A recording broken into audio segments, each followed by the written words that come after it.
Assalamualaikum warahmatullahi wabarakatuh.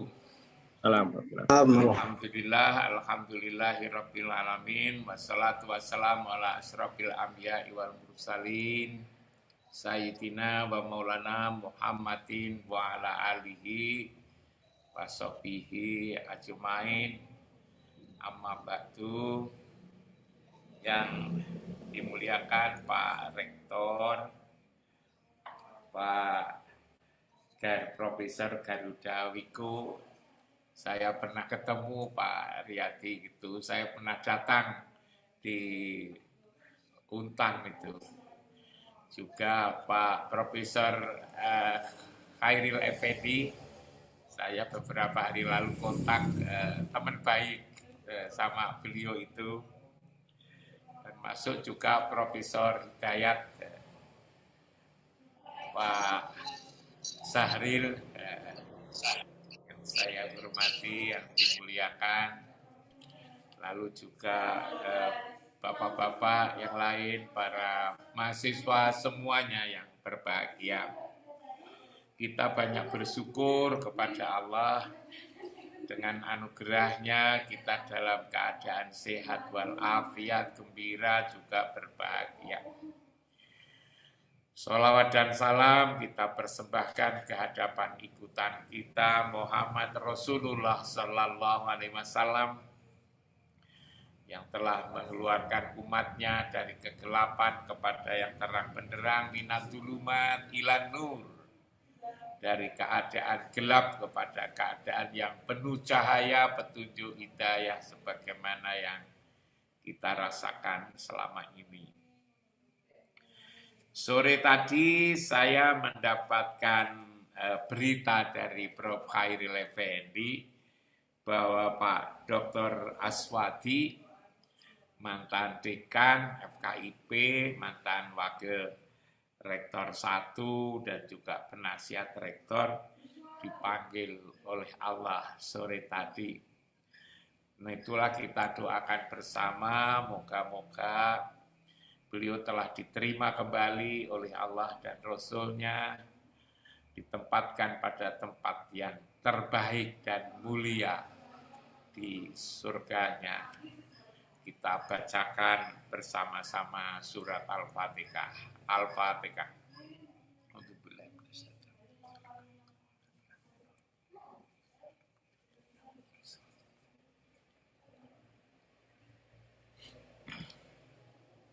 Ibu dan bapak-bapak sekalian, Pak Riyadi, saya sudah beberapa kali ke Universitas Tanjung Pura dan saya sudah lama mengenalnya. Dulu waktu Pak Khairil Effendi jadi rektor, dan sebelumnya itu kalau tidak salah rektornya seorang ibu, kalau tidak salah dulu sebelum itu. Itu saya juga. Ibu Asniar. Iya, saya sudah mengenalnya itu, saya sudah ke kampus sana. Karena itu ketika Pak Riyadi menghubungi saya tidak banyak tanya, karena itu saya sudah dekat dengan Universitas Tanjung Pura ini, dan bahkan saya sudah pernah ke sana, saya sudah pernah berceramah kalau tidak salah, juga ketika rektornya Prof. Garuda Wiko ini. Saya tidak punya makalah dan juga tidak akan membagi PowerPoint. Saya lebih suka langsung saja itu, pelan-pelan ngomong dari hati ke hati. Agama itu memang lebih cocok ngomong dari hati ke hati, tidak ke kepala ya. Tidak ke otak, tapi ke hati. Hati pun juga apa yang ada di dalam hati. Apa yang ada di dalam hati. Bukan karena saya tidak suka PowerPoint dan juga makalah, tetapi saya memilih yang bicara dari hati ke hati itu. Ketika Pak Riyadi menghubungi saya, lalu kemudian bicara tentang Al-Quran, saya teringat dulu ketika saya menjadi rektor, saya pernah ditanya oleh Pak Menteri Agama itu. Karena memang UIN Malang itu kata orang di lingkungan Departemen Agama itu cukup fenomenal. Menjadi UIN itu tergolong yang awal, ialah tahun 2004 ketika itu. Bahkan sebelumnya pernah menjadi Universitas Islam Indonesia Sudan sebelum jadi UIN itu tahun 2002. Karena itu Pak Menteri Agama cukup memberikan perhatian kepada kampus yang saya pimpin. Saya mimpin kampus itu cukup lama Pak Riyadi, selama 4 periode. Jadi saya cukup lama. Bahkan akan ditambah lagi oleh Pak Menteri Agama 1 periode lagi. Saya waktu itu sudah malu itu. Nah, sejak tahun 97 sampai tahun 2013, 4 periode. Nah, ketika itu Pak Menteri nanyakan kepada saya, dengan melihat keadaan, kehidupan seperti ini, ilmu pengetahuan dan teknologi semakin maju, tapi juga perilaku yang dilihat oleh beliau ini, kok tidak semakin baik katanya. Ukurannya apa saya juga tidak tahu, tapi itulah yang disimpulkan. Ketika beliau nanyakan pada saya, kira-kira ke depan ini mahasiswa itu diapakan itu, agar negeri kita ini dari generasi ke generasi itu semakin baik. Tentu kan tidak gampang jawabnya. Saya jawab secara spontan begini. Pak Menteri, dekatkan sajalah anak-anak kita, mahasiswa kita ini dengan 3 hal. Pertama, dekatkan anak-anak kita ini dengan kitab suci. Saya menyebut kitab suci, bukan Al-Quran, karena beliau Menteri Agama.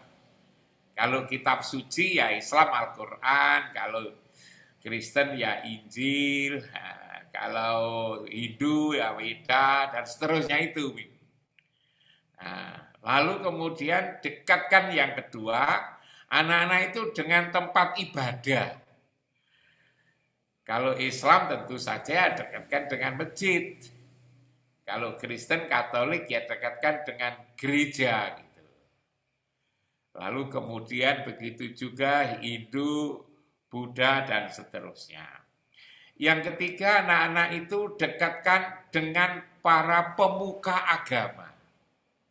Pemuka agama. Kalau Islam ya ulama, kalau Hindu ya pendeta, kalau Kristen, Katolik ya pendeta, romo, dan seterusnya. Saya katakan, kalau anak-anak generasi muda itu satu dekat dengan kitab suci, yang kedua dekat dengan tempat ibadah, yang ketiga dekat dengan para pemuka agama, maka insya Allah Pak Menteri itu akan jadi bagus.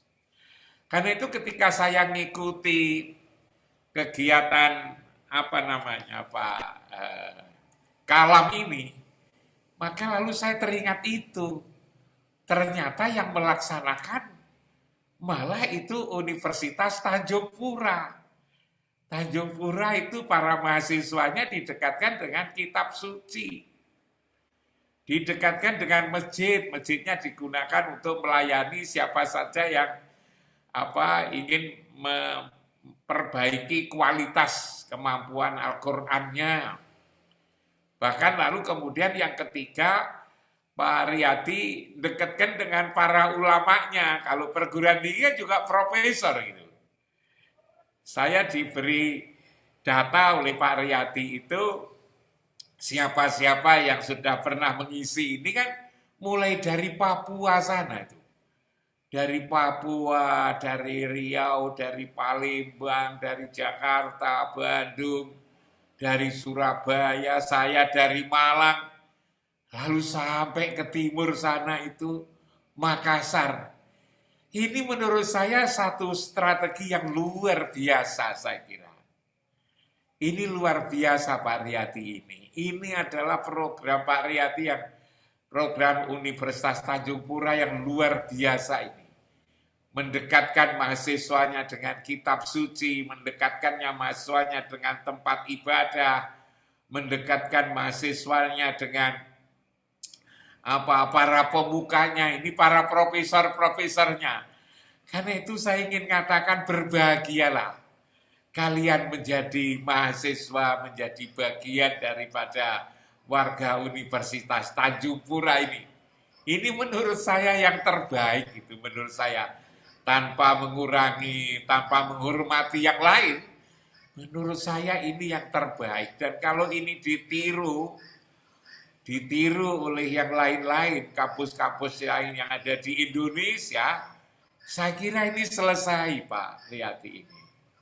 Dan kalau kita mengikuti hadis Nabi, man sana sunatan hasanatan falahu ajruha wa ajru man amila biha ilal yaumil qiyamah, bahwa siapa yang membuat kreasi kebaikan dan maka dia akan mendapatkan pahala dari kreasinya itu, dan juga orang-orang semua yang menirunya. Jadi ini pahalanya bisa mengalir berlipat ganda itu. Dari Untan ini menurut saya luar biasa. Saya waktu itu hanya kepikiran begitu saja, tapi lalu kemudian ya sudah saya laksanakan, tetapi tidak terprogram seperti ini Pak Riyadi itu. Saya juga dekatkan dengan Al-Quran waktu itu. Karena itu luar biasa. Yang kedua, waktu itu saya ditanya oleh Pak Menteri juga, Prof. Imam, kita ini menyatukan umat itu kok sulit sekali ya. Padahal Quran juga sudah menyuruh kita ini bersatu. Wa'tasimu bihablillahi jami'a wa la tafarraqu, kan itu kan. Kita tidak boleh berpecah belah, itu tidak boleh. Apalagi juga jelas sekali di surat Ar-Rum ayat 31-32 ini yang mengatakan bahwa berpecah belah itu sebetulnya adalah perbuatan orang-orang musyrik, sebetulnya itu di situ. Tapi itu lalu kemudian kita lakukan. Pak Menteri waktu itu lagi-lagi bertanya pada saya, gimana konsep Prof. Imam? Konsep saya itu begini, bahwa bagaimana Pak Menteri orang disuruh bersatu, wah mereka itu tidak pernah ketemu. Kalau mereka ketemu otomatis kan bersatu. Tapi lalu bagaimana kita berharap bersatu selama ini mereka tidak pernah bertemu. Waktu itu lalu beliau katakan, maksud saya itu bukan terbatas 50 orang, 500 orang, banyak-banyaknya seluruh umat Islam di Indonesia, bahkan juga seluruh bangsa ini. Saya katakan, mau saya juga begitu Pak Menteri, seluruhnya. Tapi bagaimana Prof. Imam mengatakan bisa berada di satu tempat, kalau itu sekian banyak orang? Waktu itu saya katakan bahwa manusia itu terdiri atas unsur jasmani dan unsur ruhani. Kalau unsur jasmaninya itu tidak akan mungkin orang se-Indonesia kemudian dikumpulkan jadi satu, nanti sulit itu. Panitianya akan kewalahan mengumpulkan orang 200 juta lebih. Tapi manusia ini kan juga dari unsur ruhani. Unsur ruhani. Ruhaninya saja diajak bersama-sama. Lalu bagaimana mengumpulkan ruhani ini? Mengumpulkan rohani itu adalah ketika kita sholat. Ketika kita sholat 5 waktu itu kan menghadap kiblat. Kiblatnya kan sama. Tatkala kita sholat duhur, maka waktunya sama. Di waktu duhur itu hanya beda sedikit di Indonesia ini. Nah, ketika kita sholat, Selain menghadap kiblat, ruhani ingatan kita itu di kiblat itu, di Masjidil Haram itu. Maka di situ kan kita bersama-sama. Jasmaninya tidak bisa bersatu, tapi ruhaninya selalu bertemu di tempat itu. Insya Allah itu bisa terobati, tersembuhkan, menjadi damai, dan dengan damai mereka lalu kemudian menjadi bersatu.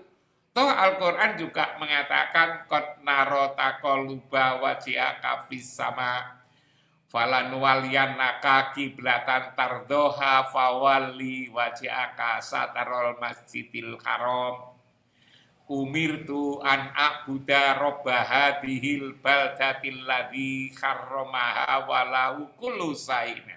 Aku terperintah untuk menyembah Allah di tempat yang mulia ini. Di mana itu? Itulah di Baitullah yang ditandai dengan bangunan Ka'bah oleh Ibrahim, oleh Nabi Ibrahim. Bahkan disebutkan Nabi Ibrahim itu kenapa itu disebut Ka'bah? Karena untuk menghormati Ibrahim, yang Ibrahim itu berasal dari suku Ka'ab. Bangunannya lalu disebut dengan bangunan Ka'bah.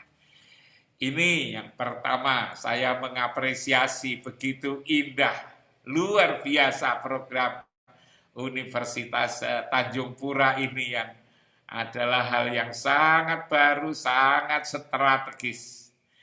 Lalu kemudian bagaimana pengalaman saya mendekatkan mahasiswa dengan Al-Quran ini? Dulu Pak Riyati, saya itu mengira bahwa anak-anak yang menghafal Quran itu karena bebannya itu berat, itu ganggu mata kuliah sesuai dengan bidang ilmunya. Karena itu saya lalu tidak begitu peduli ada mahasiswa yang menghafal Quran itu. Tapi setelah saya amati, ternyata anak-anak yang dekat dengan Al-Quran itu, bahkan juga menghafal ya, itu selain akhlaknya, hatinya itu terlihat bagus gitu lah, lihat ya. Ya tentu subjektif menurut penilaian saya itu. Prestasinya juga unggul. Saya pernah ya, waktu saya mewisuda mahasiswa saya itu, setiap wisuda yang nilainya paling bagus itu selalu mahasiswa hafal Quran 30 juz. Datanya masih ada sekarang. Kalau dicari itu di kampus masih ada. Setiap wisuda yang nilainya paling bagus itu selalu mahasiswa hafal Al-Quran 30 juz. Dan itu tidak saja mahasiswa agama, bahkan itu mahasiswa umum itu, kajian-kajian umum. Yang pertama itu saya masih ingat, itu adalah mahasiswa fisika, itu nilainya paling bagus hafal Quran itu. Yang kedua itu mahasiswa wisuda kedua matematika, hafal Quran 30 juz. Ketiga itu mahasiswa matematika lagi. Keempat itu mahasiswa ekonomi, hafal Quran 30 juz, skripsinya bahasa Arab. Mahasiswa ekonomi hafal Quran, skripsinya itu bahasa Arab. Berikutnya itu mahasiswa teknik, itu hafal Quran, skripsinya itu 3 bahasa, Arab, Inggris, dan Indonesia. Bahkan ini yang sulit dipercaya ya, pernah ada mahasiswa sastra, menulis skripsi itu 9 bahasa. Hafal Quran 30 juz. Menulis skripsi bahasa Korea, bahasa Mandarin, lalu kemudian bahasa Arab, bahasa Inggris, bahasa Rusia, lalu bahasa Indonesia, bahasa Jawa, lalu kan dari Banyuwangi bahasa Osing, 9 bahasa ketika itu. Saya sampai bingung nyarikan penguji. Nanti kalau itu pengujinya bukan orang yang bisa bahasa Korea, bisa bahasa Mandarin, saya bisa dituduh itu hanya akal-akalan ngalih bahasakan lewat Google, kan itu harus saya carikan itu. Dan ternyata itu bisa, hafal Quran coba. Hanya memang jumlahnya hanya satu. Sepanjang saya jadi rektor 16 tahun itu ya satu, tapi kan ada.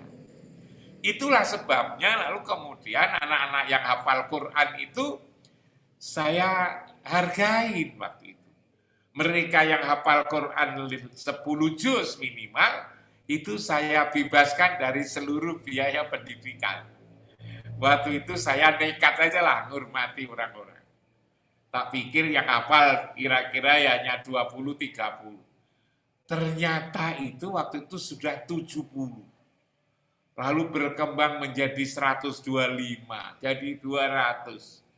Jadi 400 lebih yang harus saya bebaskan dari seluruh biaya pendidikan ini. Bahkan ketika saya selesai menjadi rektor tahun 2013 itu, yang hafal Quran,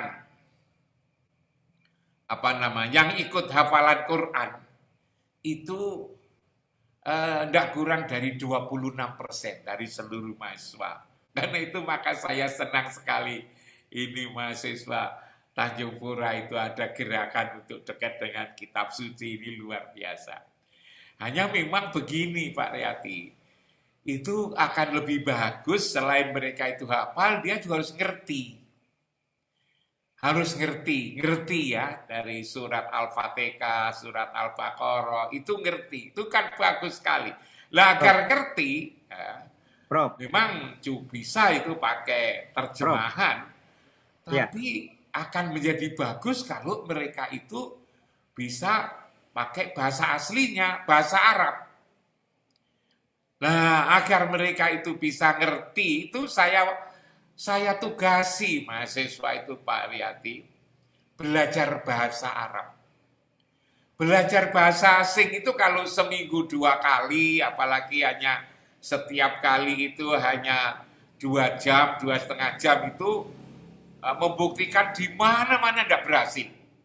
Kalau belajar bahasa asing hanya 1 minggu 2 kali, 3 kali, setiap kali hanya 2 jam atau 3 jam. Tidak pernah berhasil di mana-mana, tak lihat itu. Kecuali ditambah dengan kursus. Maka lalu saya mewajibkan mahasiswa itu belajar bahasa Arab selama 5 jam setiap hari. Senin, Selasa, Rabu, Kamis, Jumat, Sabtu. Dari jam 2 siang sampai jam 8 malam. Lalu kemudian saya asramakan semua. Jadi mahasiswa saya asramakan. Saya bisa membuat asrama, waktu itu berhasil buat asrama bisa nampung 1.500 pada awal-awal. Lalu kemudian tahun-tahun berikutnya saya tambah lagi menjadi 3.500. 2.000 untuk mahasiswi, 1.500 untuk mahasiswa. Karena itu di kampus yang saya pimpin waktu itu tidak mungkin bisa menerima mahasiswa sebanyak-banyaknya karena terkait dengan tempat tidur gitu kan. Nah, alhamdulillah ternyata mahasiswa kita ini Pak Riyati dari 0 itu kalau sudah 6 bulan, asalkan setiap hari dari pagi sampai pagi lagi, bangun pagi lagi itu bahasa Arab karena tinggal di asrama 6 bulan sudah bisa kok bahasa Arab. Nanti 1 tahun itu mereka sudah bisa ngomong, bisa nulis, karena itu mereka sudah bisa menulis skripsi pakai bahasa Arab. Nah itu dulu pengalaman. Karena itu mereka membaca Quran lalu kemudian juga mereka juga bisa memahaminya ini. Nah ini memang agak berat itu kegiatan semacam ini. Tetapi kalau itu nanti suatu ketika ya di Universitas Tanjung Pura ini dikembangkan dekat dengan kitab suci dan memahaminya itu maka akan luar biasa. Ini kayaknya memperbaiki di Untan saja, Universitas Tanjung Pura, tapi orang itu biasanya kalau baik kan meniru. Kalau kelihatan bagus kan ditiru. Nanti kalau ini ditiru berbagai kampus di Indonesia, maka lalu Universitas Tanjung Pura yang ada di Pontianak ini menjadi imamnya gitu kan. Menjadi imamnya kampus-kampus dalam satu sisi di Indonesia itu untuk memperbaiki yang dimulai dari kitab suci ini itu luar biasa. Yang kedua itu yang ingin saya sampaikan. Lalu kemudian yang selanjutnya saya menyampaikan kepada Pak Riyadi bicara tentang apa? Saya mau bicara tentang keindahan Al-Quran. Keindahan Al-Quran. Tentu keindahan itu bisa dilihat dari berbagai macam sisi.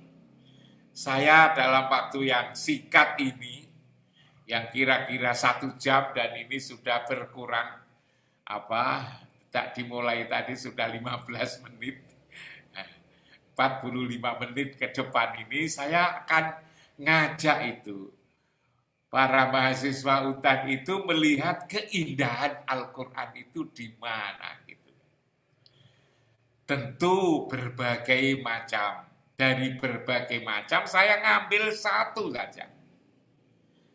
Dari mana yang akan saya ajak lihat para mahasiswa UTAN ini keindahan Al-Quran? Dari sisi urutan surat Al-Quran ini, Pak Riyadi. Al-Quran ini dimulai dari surat Al-Fatihah. Lalu dilanjutkan dengan surat Al-Baqarah yang paling panjang. Diteruskan dengan surat Ali Imran. Lalu berlanjut dengan surat An-Nisa. Lalu surat Al-Ma'idah, surat Al-An'am, lalu surat Al-A'raf, dan seterusnya itu. Itu kalau kita sempat merenungkan, itu ada tali temali, ada hubungan, ada koneksitas yang indah sekali, yang indah sekali. Saya dapatkan itu dari mana? Saya tidak dari buku-buku, tetapi saya renungkan sendiri Quran ini kok indah sekali begini ini. Dan ini lalu kemudian saya sampaikan kepada para mahasiswa saya ketika saya menjadi rektor itu. Mereka lalu kemudian juga mengatakan kok iya gitu. Kok iya ya gitu. Indah. Sementara banyak orang mengatakan bahwa tidak pernah ada tulisan sebuah buku yang tidak sesistematis sebagaimana Al-Quran katanya. Al-Quran itu adalah buku kitab yang paling tidak sistematis. Saya lalu mengatakan apa iya gitu. Saya renungkan apa iya, tidak sistematis. Jangan-jangan karena belum dipahami saja. Dimulai dengan dari surat Al-Fatihah yang namanya adalah pembuka itu. Yang itu terdiri atas 7 ayat. Pembuka. Yang dibuka itu apa sebetulnya? Saya memaknai yang dibuka itu hati, Pak Riyadi. Hati kita ini dibuka. Kita mau memasukkan air saja ke gelas atau ke cangkir, maka tutupnya itu harus dibuka. Kalau tutupnya itu tidak dibuka, maka lalu air tidak masuk cangkir dan tidak masuk gelas itu kan. Tidak masuk poci yang dibuka. Hati ini juga sering tertutup itu. Harus dibuka. Lalu kemudian hati itu apa? Hati di dalam hati itu ada ruhani, ada ruh. Nah karena itu ruh, maka itu adalah urusan Allah sebetulnya dan Rasulnya itu. Yas'alunaka aniruh kuliruh min amri robbi. Manakala kau ditanya tentang roh, maka katakanlah roh itu ada urusan Allah. Maka kita memohon kepada Allah setiap kajian-kajian ini hati kita biar dibuka. Dibuka dengan membaca surat Al-Fatihah itu bagus sekali untuk membuka hati kita ini. Kita tadi juga membaca surat Al-Fatihah doa kepada Pak Aswadi tadi. Maka sekaligus juga membuka hati kita ini. Hanya ada 7 ayat. Surat Al-Fatihah ini hanya 7 ayat. Mulai dari Al-Fatihah ini saya sudah kagum Pak Riyadi. Al-Quran itu 7 ayat. Angka 7 itu kan angka yang spesial. Kita kalau tawaf itu 7 kali, kalau sa'i 7 kali, kalau lempar jumroh 7 kali, dan banyak itu 7 kali lainnya itu. 7 kali, 7 ayat. 7 ayat. Orang berdebat dimulai apakah basmalah atau alhamdulillah, saya kira agama ini tidak perlu diperdebatkan. Orang berdebat itu biasanya ujung-ujungnya hanya menang dan kalah. Nanti kalau yang menang menjadi sombong, merasa menang, yang kalah kecewa akibat Quran. Maka tidak tepat menurut saya, biarin aja lah. Kita tidak ikut bagian yang berdebat itu, kita yang bagian yang damai-damai. Dari Al-Fatihah ini saya sudah kagum. Dari mana saya kagum? Saya diberitahu oleh guru saya, Pak Riyadi, bahwa huruf hijaiyah itu jumlahnya ada 28. Alif, ba, ta, sa, jim, ha, ko, dal, dal, ro, za, itu jumlahnya 28. Lagi-lagi 28 itu bisa dibagi dengan angka 7. Dapat 4. Nah, ternyata 3/4 dari huruf hijaiyah itu jumlahnya 21 huruf. Itu cukup dipakai untuk menulis surat Al-Fatihah ini. Jadi surat Al-Fatihah itu hanya menggunakan 21 huruf. Nah, kan indah sekali. Dari 28. Sisa 7. 28 dikurangi 21 kan sisa 7. Ternyata 7 huruf yang tidak digunakan untuk menulis surat Al-Fatihah yang 7 ayat ini digunakan untuk menulis nama-nama pintu neraka yang jumlahnya 7. Jadi rupanya tidak mau Fatihah itu bersamaan dengan huruf yang digunakan untuk menggunakan nama-nama neraka yang pintunya 7 itu. Dari sini aja kan saya menjadi 21 digunakan menulis Al-Fatihah, mulai dari Bismillah sampai Waladhdallin, sisa 7 dipakai untuk menulis nama-nama neraka itu. Dari sini saja kan sudah menarik sekali. Lalu berikutnya 7 ayat ini. 7 ayat ini ada 2 yang sama. Ialah Bismillah dan Ar-Rahman Ar-Rahim. Bismillahirrahmanirrahim, Ar-Rahmanirrahim. Wong 7 ayat kok lalu kemudian dipakai mengulang 1 ayat itu. Kasih sayang. Kalau pengulangan ini dianggap penting ya, maka betapa pentingnya itu kasih sayang itu dalam agama kita ini. Karena itu kalau di sini ada pakar ya namanya itu, Pancasila itu Pak Riyadi itu. Ini sebetulnya kan membangun kasih sayang sebetulnya itu kan. Ini kan luar biasa. 7 ayat, 2 diantaranya untuk mengkabarkan tentang betapa pentingnya kasih sayang.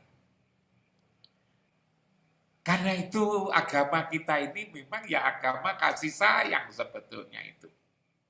Luar biasa. Bahkan kalau kita lihat itu, di surat Al-Quran yang jumlahnya ada 114 itu, 114 surat, semua dimulai dengan basmalah. Dimulai dengan basmalah kecuali surat At-Taubah. 114 semua dimulai basmalah kecuali surat At-Taubah. Maka di sini barangkali kita bisa menangkap ajaran yang sedemikian dalam bahwa memang kebutuhan manusia itu adalah kasih sayang. Kalau di Indonesia itu umpama kita lihat banyak masalah, kayak masalah Indonesia ini misalnya ya, banyak misalnya orang berselisih, banyak orang kepingin menang, Banyak orang suka berebut, mohon maaf misalnya masih belum mampu menghindari untuk berbuat bohong dan tipu menipu. Misalnya korupsi di mana-mana masih berjalan terus. Jangankan yang korupsi, yang ngelarang korupsi saja juga masih belum mampu untuk menghindari korupsi misalnya. Ini kenapa ini terjadi kayak begini? Ini kan karena tidak ada kasih sayang sebetulnya di dalam hati para pemimpin, para pengelola negara, termasuk juga saya kira kita-kita ini. Apakah lalu kemudian kesalahan itu kecil atau besar itu sebagai manusia makhluk kotok wanisian itu. Itu. Jadi bismillah ini yang harus diperkaya. Dari baca Quran itu sebetulnya lalu kemudian mengingatkan kita bagaimana kita bisa punya kasih sayang. Bapak kasih sayang ibu, ibu kasih sayang suaminya, anak-anaknya, cucu-cucunya, menantunya, tetangganya, suasana kasih sayang. Maka bohong-pembohong, tipu-menipu, korupsi, macam-macam tidak akan terjadi kalau itu lalu kasih sayang itu ada pada diri kita semua seperti ini sebetulnya. Nah itu bismillah. Lalu kemudian Al-Fatihah. Lalu diteruskan dengan surat Al-Baqarah yang panjang itu. Yang ada 286 ayat itu. Yang tidak pernah dibaca waktu terawih. Pak Riyadi pernah enggak ngimami terawih suratnya surat Al-Baqarah itu? Enggak pernah kan? Panjang sekali itu. Kenapa dinamai Al-Baqarah itu? Lalu apa sesungguhnya yang bisa kita petik dari surat Al-Baqarah ini? Saya lihat surat Al-Baqarah, namanya Baqarah itu kan sapi betina. Saya mempelajari perilaku sapi betina itu, Pak Riyadi. Kok mirip-mirip manusia tuh sesungguhnya? Coba. Kalau nyusui itu 2 tahun, Pak. Manusia itu kan juga 2 tahun. Kalau itu bobot, bunting, itu juga 9 bulan 10 hari. Itu surat. Itu Al-Baqarah itu. Dan lain-lain. Nanti kita, mahasiswa lah ya, nanti teliti itu mas sapi betina. Kok seperti manusia? Jangan-jangan Al-Baqarah itu kepengen menjelaskan tentang perilaku manusia, Pak Riyadi. Perilaku manusia itu apa? Diterangkan di dalam surat Al-Baqarah itu Alif Lam Mim Dzalikal Kitabu La Raiba Fihi Hudal lil Muttaqin. Muttaqin itu apa? Alladzina yu'minuna bil ghaibi wa yuqimuna sholata wa mimma razaqnahum yunfiqun, itu kan ciri-ciri muttaqin. Lalu kemudian ada kafirin. Innalladzina kafaru sawaun alaihim a'andartahum am lam tundirhum la yu'minun. Khatamallahu ala qulubihim dan seterusnya. Jadi manusia itu dibagi ada yang mutakin, ada yang kafirin. Tapi lalu kemudian juga ada kelompok tengah. Wa minan nasi mayyaqulu amanna billahi wa bil yaumil akhiri wa ma hum fi mu'minin gitu. Di antara dua itu ada orang yang mengaku iman gitu kan. Tapi mereka itu sesungguhnya tidak beriman. Mereka itu melakukan tipu daya gitu. Mau menipu Allah dan Rasulnya, padahal sebenarnya adalah menipu diri sendiri. Nah dari sini Pak Riyadi, saya kok lihat ya, manusia itu kok ya seperti itulah di mana-mana, apapun profesinya itu.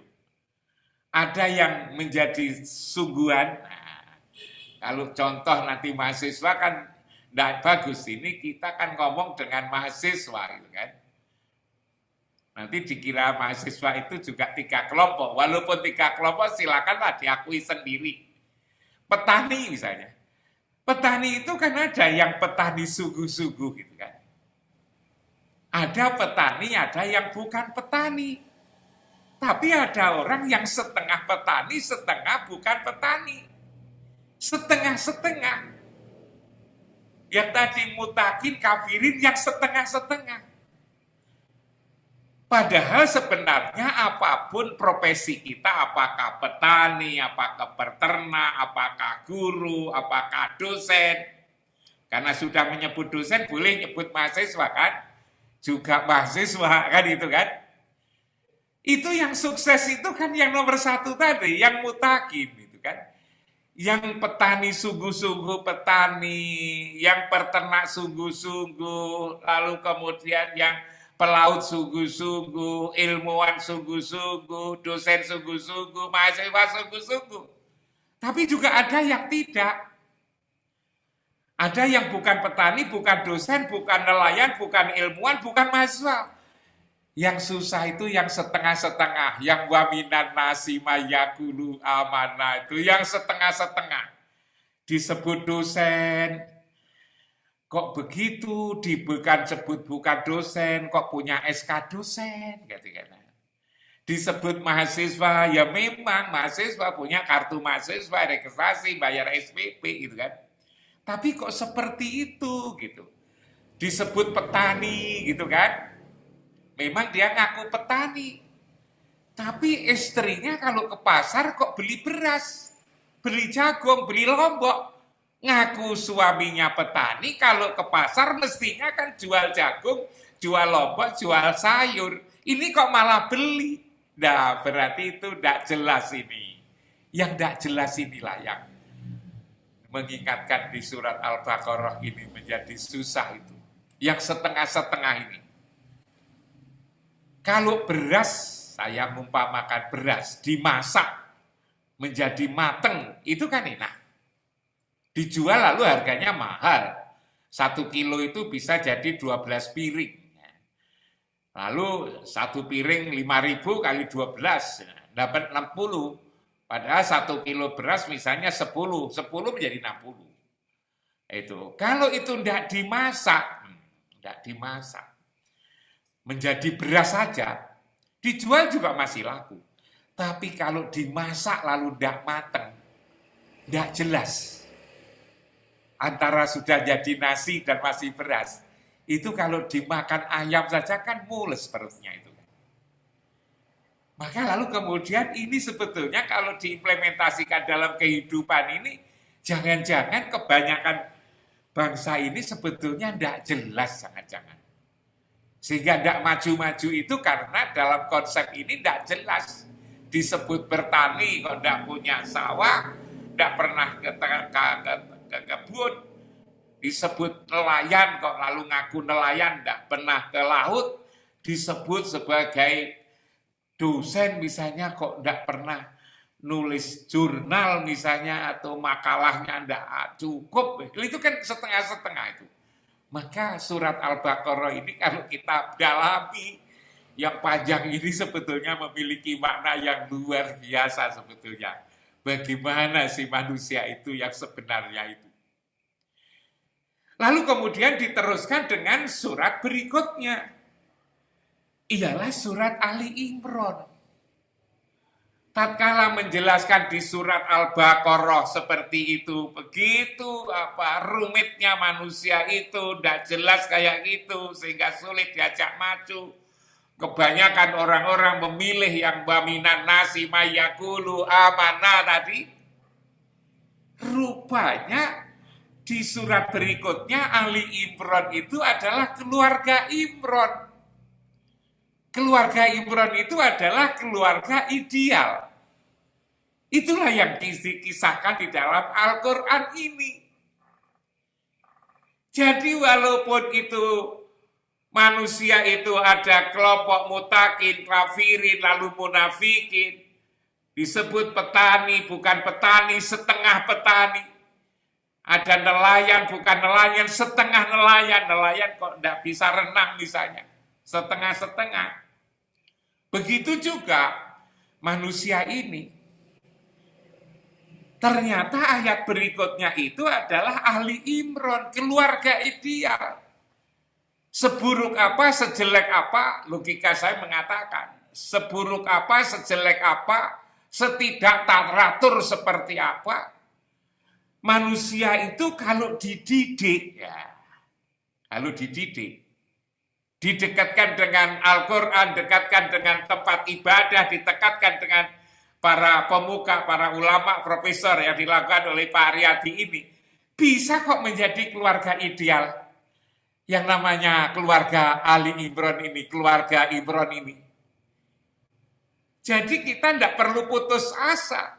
Tatkala manusia diterangkan di dalam surat Al-Baqarah yang begitu rumit, yang tidak jelas kayak gitu, tidak perlu putus asa, ternyata masih bisa diperbaiki. Kalau lalu kemudian kita mau bersama-sama memperbaiki. Setelah Al-Baqarah ternyata kita ditunjukkan keluarga ideal. Keluarga Imron ini. Nah, keluarga Imron ini, keluarga Imron di surat Ali Imron ini ada dua ayat yang begitu indah, yang cocok sekali itu untuk dijadikan dasar bangunan keilmuan di Universitas Tanjung Pura ini. Apa itu, Pak Riyadi? Di ayat 191-92 itu. Di sana itu ada konsep namanya ulul albab. Siapa ulul albab itu? Nah, kita kan ngomong ideal, keluarga Imron, ideal. Siapa ulul albab itu? Ulul albab itu dijelaskan di sana alladzina yadhkurunallaha qiyaman wa qu'udan wa ala junubihim.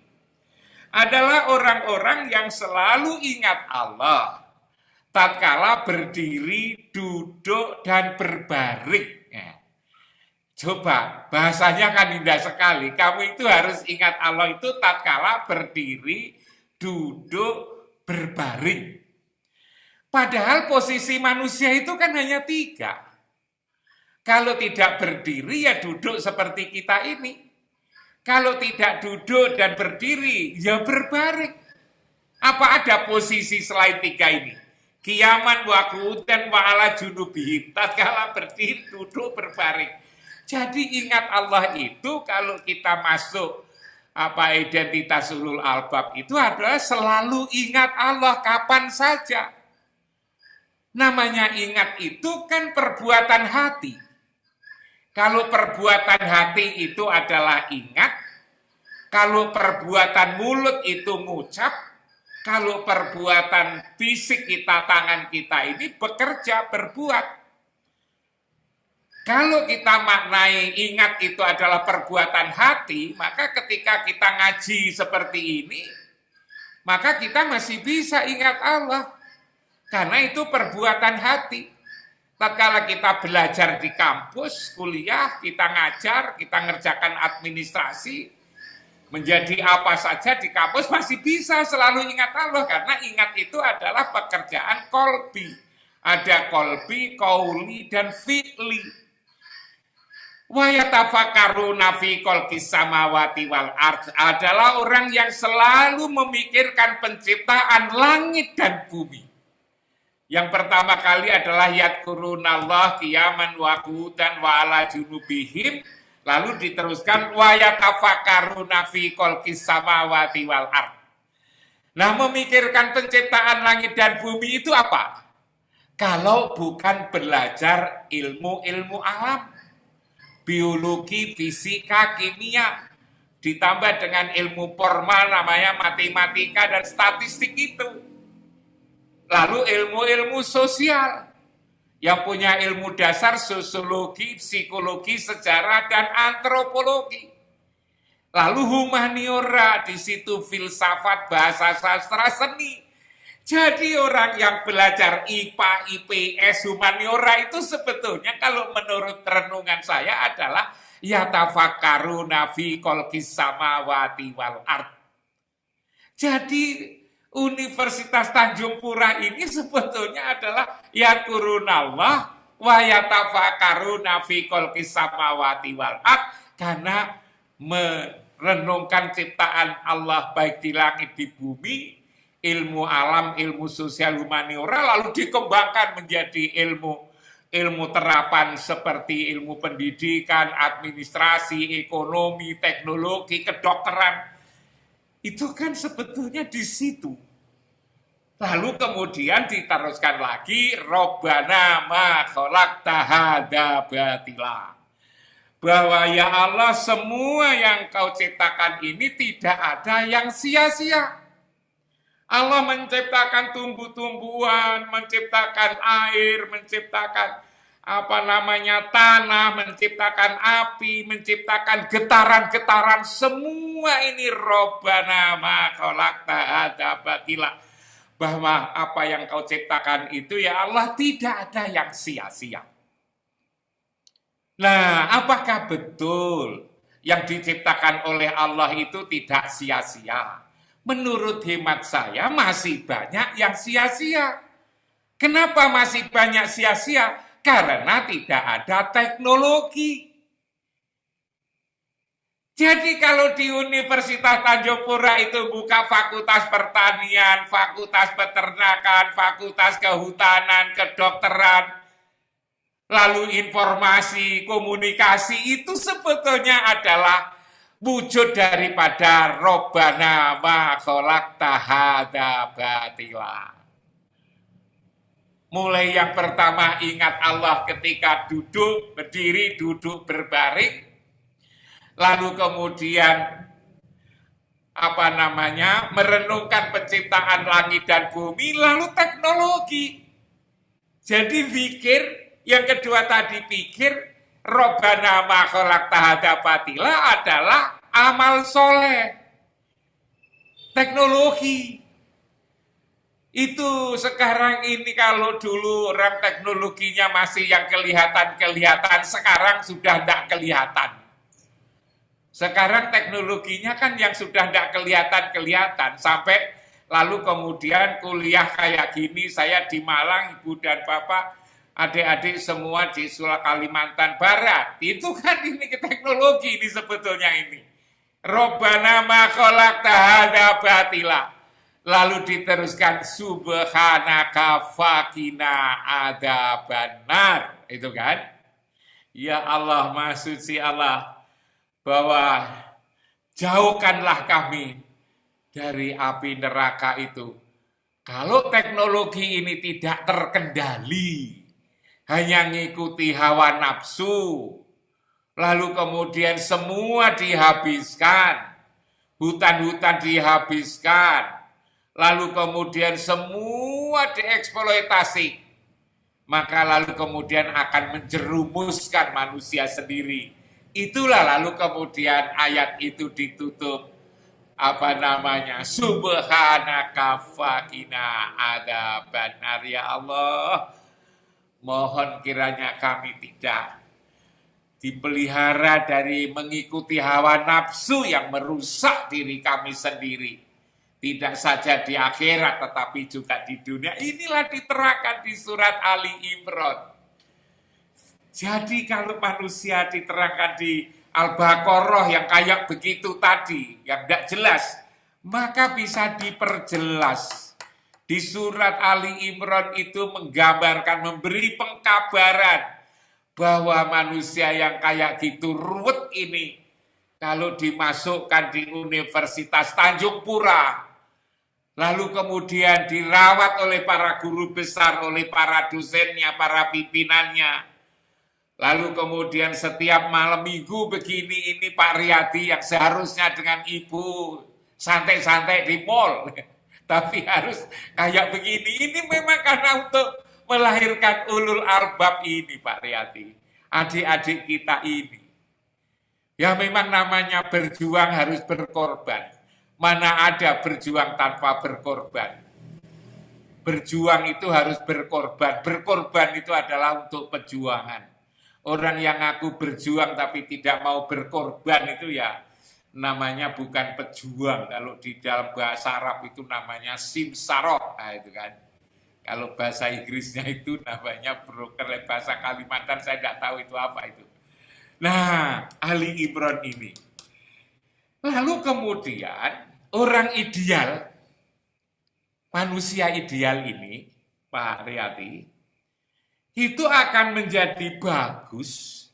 Ternyata itu diingatkan di surat berikutnya adalah surat An-Nisa. Nisa itu kan perempuan. Untuk membuat keluarga yang ideal, itu sebetulnya peran perempuan adalah sangat strategis. Ini ada mahasiswi Pariyati namanya Rizky Amalia ini. Ini perempuan, wanita ini. Ini perempuan. Untuk membangun masyarakat ideal itu Quran mengingatkan An-Nisa. Perempuan ini. Coba kita lihat dalam sejarah, Pak. Betapa pentingnya peran daripada wanita ini. Sak nakal-nakalnya laki-laki. Sak nakal-nakalnya bapak, gitu kan. Kalau istrinya itu baik, maka masih bisa menyelamatkan kehidupan ini, Pak Riyadi. Senakal-nakalnya laki-laki, bapak ini, kalau punya istri itu baik, maka masih bisa menyelamatkan kehidupan. Coba kurang nakal apa yang namanya Fir'aun itu. Fir'aun itu kan simbol orang personal yang sangat nakal. Tapi punya istri namanya Asia itu yang solehah itu. Musa bisa selamat coba. Semua dibunuh yang laki-laki itu karena di situ ada Aisyah itu, Asia itu, istrinya Fir'aun itu. Jadi memang An-Nisa untuk membuat keluarga ideal Ali Imran itu sebetulnya adalah An-Nisa itu sebetulnya, Pak. Coba berbeda dengan Fir'aun. Coba yang namanya Nabi Lut. Coba yang namanya Nabi Nuh. Coba. Nabi Nuh, Nabi Lut itu seorang rasul. Nuh sama Lut itu seorang rasul. Tapi istrinya itu menjadi orang yang tidak baik, ya kan? Yang toleh gitu, yang tidak bagus, yang ingkar, yang tidak mau beriman kepada Allah, yang tidak mau diajak beragama. Coba Nabi Lut itu sampai karena rusaknya nikah saja itu keliru, coba. Homoseks kan itu kan, masyarakatnya itu. Nikah itu keliru, laki-laki nikah dengan laki-laki, perempuan dengan perempuan. Itu kan umatnya Nabi Lut itu kan. Kenapa Nabi Lut itu keliru mencari istri itu? Begitu juga Nabi Nuh. Sampai lalu kemudian tenggelam bersama anak-anaknya itu, ditenggelamkan itu oleh Allah. Ini karena itu loh. Jadi ternyata itu perempuan An-Nisa, ternyata itu diterangkan oleh Allah. Siapa yang boleh dinikahi, siapa yang tidak boleh dinikahi, bagaimana nikah itu dilaksanakan, bagaimana memilih istri, itu kan? Itu dijelaskan di situ. Bahkan nanti kalau meninggal itu lalu kemudian bagaimana pembagian waris. Dan seterusnya itu diceritakan di dalam surat An-Nisa tentang perempuan ini yang begitu strategisnya. Baik mulai dari lingkungan keluarga, di lingkungan masyarakat, di lingkungan negara ini. Perempuan ini. Makanya perempuan lalu kemudian juga Abu Lahab itu. Tabat yada Abi Lahab wa tab. Ma'agna'an humaluhu wa makasab. Saya selana rong data lahabi wa mra'atu kamalatal khotob. Wa mra'atuhu kamalatal khotob. Disebut wanita yang membawa kayu bakar. Wanita itu sukanya kan membawa kayu bakar, Pak Riyadi. Kayu bakar itu apa? Manas-manasi. Itu kan. Oh sudah, karena dipanas-panasi itu lalu kemudian korupsinya ditambah-tambahkan itu kan. Bang, terus bang, masih aman bang, terus, masih aman, keadaan aman. Ternyata ditangkap KPK. Kenapa? Karena istrinya membawa kayu bakar. Manas-manasi. Maka kalau cari istri juga jangan orang yang suka manas-manasi itu. Wamra'atuhu kamalatal katoba itu kan. Lah itu Anissa ini luar biasa ini, perempuan ini. Perempuan itu. Nah, untunglah di kelompok ngaji ini,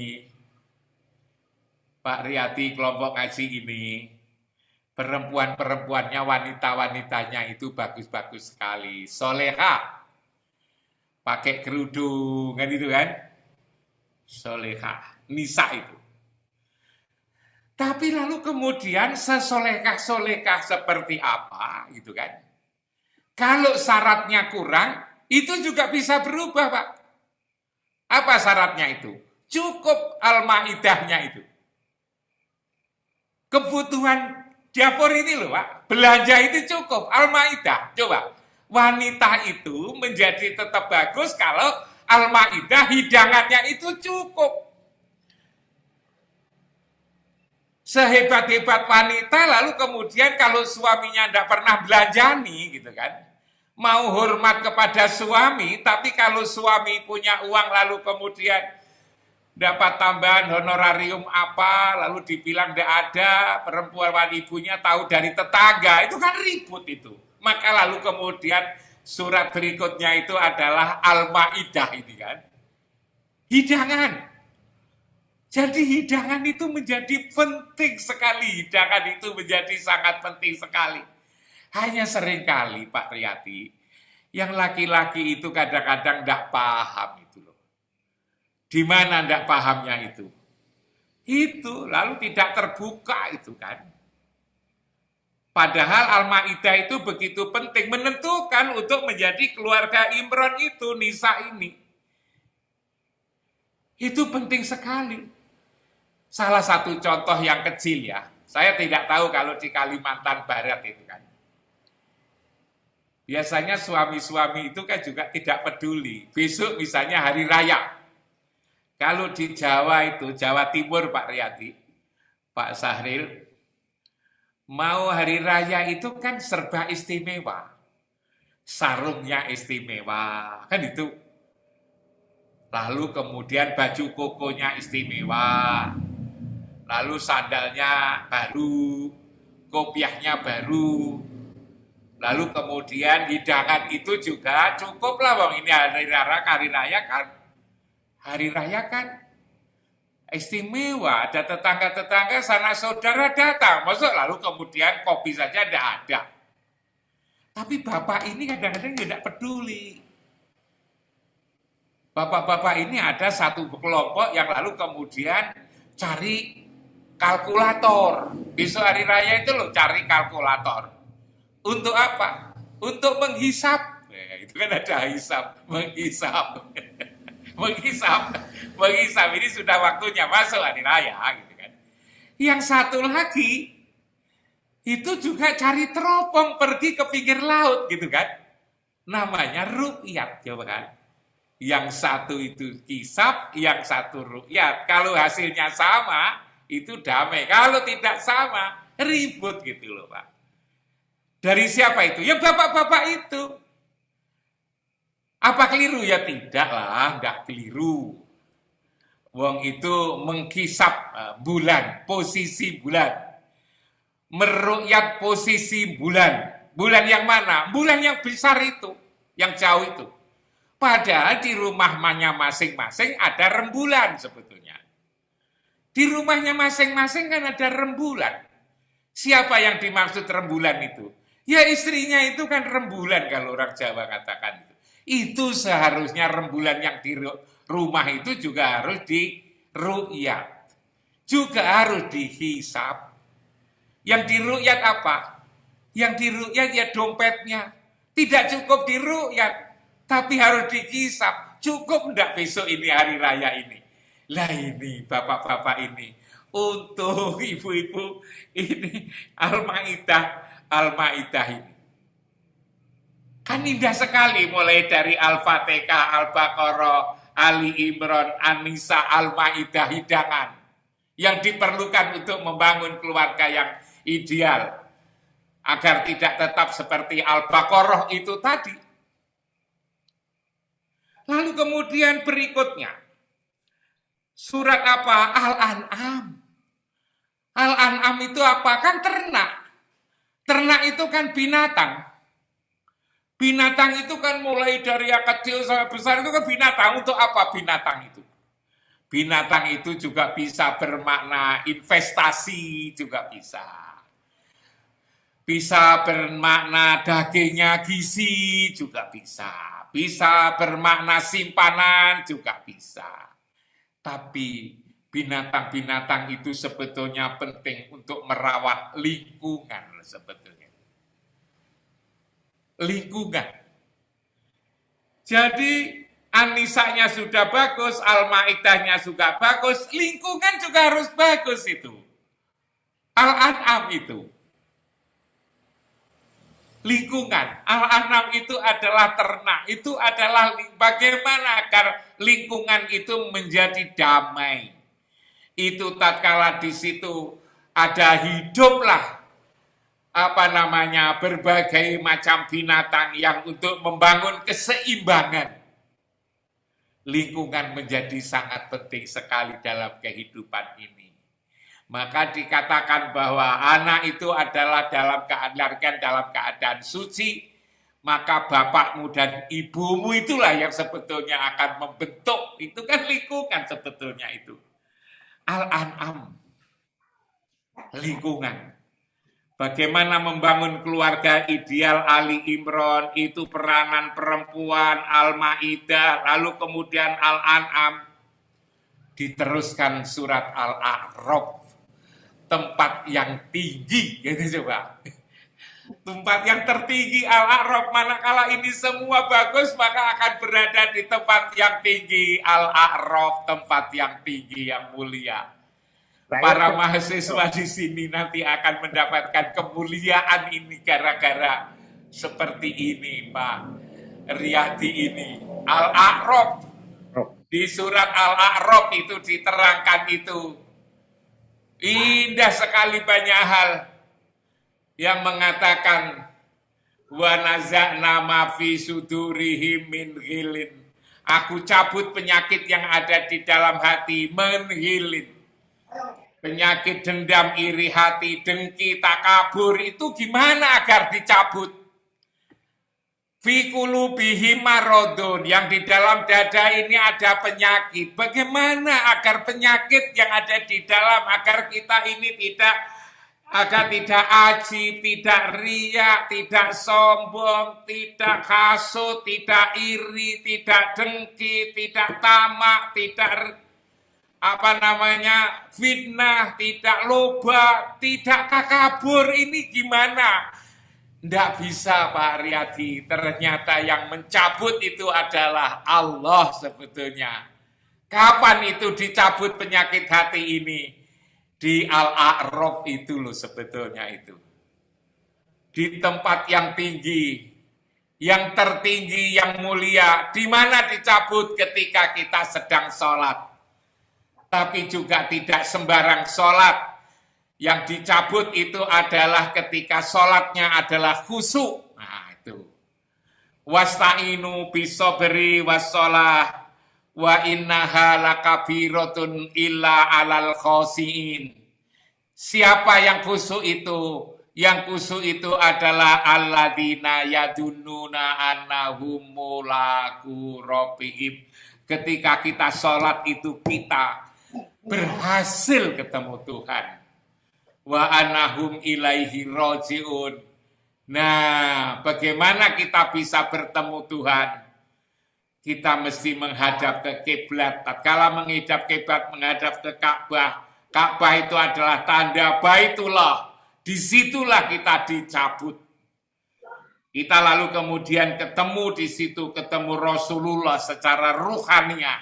Ruhaniyah lalu bersama Allah. Disitulah kita lalu kemudian ketemu Allah itu urut-urutannya adalah seperti itu. Kalau diterangkan lalu menjadi panjang. Di Al-A'raf ini kita menjadi tinggi.